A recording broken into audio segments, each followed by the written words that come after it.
ఏంటిగానా మార్చిలో cinema release అన్నావు? సర్లే కానీ పెళ్ళెప్పుడు?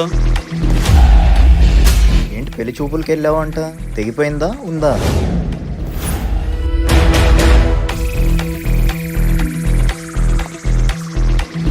పెళ్లి కాలేదని సినిమా పోస్ట్ పోన్ అని బాధపడకండి సార్.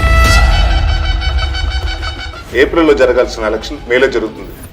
ఎప్పుడు జరిగితే ఏంటి, ఎలక్షన్ హీట్ అలాగే ఉంటుంది. అవును, మా సినిమా కూడా పోస్ట్ పోన్ అయింది. అయితే ఏంటి, కామెడీ అలాగే ఉంటుంది, కంటెంట్ అలాగే ఉంటుంది. హలో, మీకే చెప్తున్నా, పెళ్లి కాక రాత్రి నిద్ర పట్టక ఎండకు మాడిపోయి నలిగిపోతున్నా మళ్ళంటి బ్యాచులర్స్ గురించి ఈ సినిమా తీశాను. ఒక్క నిమ్మకాయ చోడ తాగి థియేటర్కి రండి, పని అయిపోతుంది. ఈ సమ్మర్లో అందరూ హ్యాపీగా నవ్వుకుందాం. థియేటర్కి వచ్చేయండి.